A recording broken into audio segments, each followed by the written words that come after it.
might look as though it's a very ordinary car, one that you'd see in everyday traffic, but actually it's a very different sort of car, and I'm just finding out a little bit about it. Well, Roy Doring, you've designed and built the electric engine that powers this car. How is it actually more advantageous than a piston engine car? Well, it's more economical to run, it's noiseless, smog-free, and you look at the motor about every 15 years. That's all the maintenance you have as far as the engine is concerned. Now, this is not a new idea. They've had electric cars for a long time. Why aren't there more of them about? Well, about 50 years ago, these cars were much better than any petrol car at the time. And then as they progressed to the development of the petrol car, these became dormant for about 50 years and nothing's been done.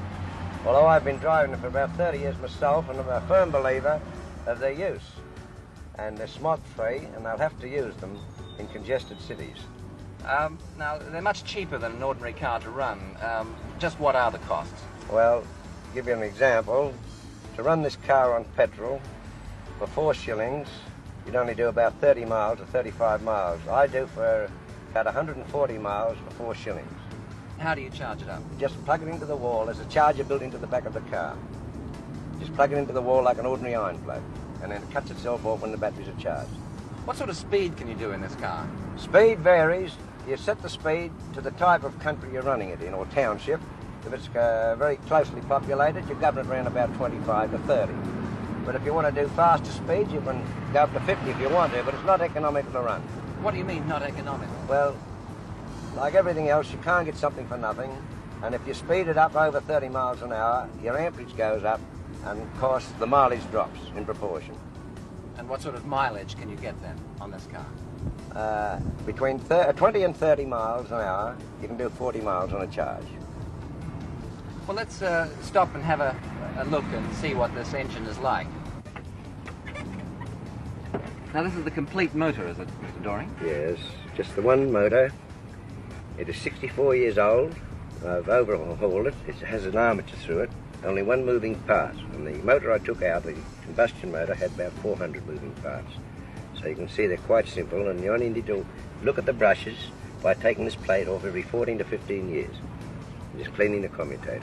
What about these other parts of the car? What are they? Oh, these are what we call the clappers, or the speed control. As each one of these clappers come in, they cut more of the resistances out, and you go fast until you reach the last one, and then you've got the full speed, no resistance, you're going full speed, whatever you control the motor to run at, 30, 40 miles an hour. And the batteries, I see there's only just 2 of them. No, there are 13 altogether. There are 11 more in the back.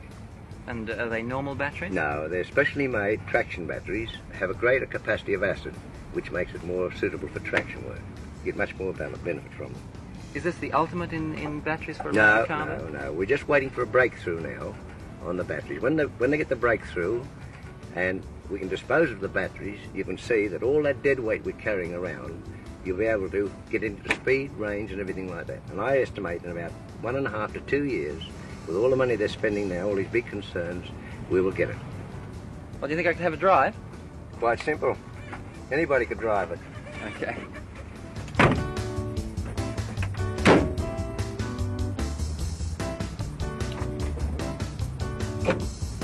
See how easy it will be? Pretty easy. Just press the accelerator now and you go.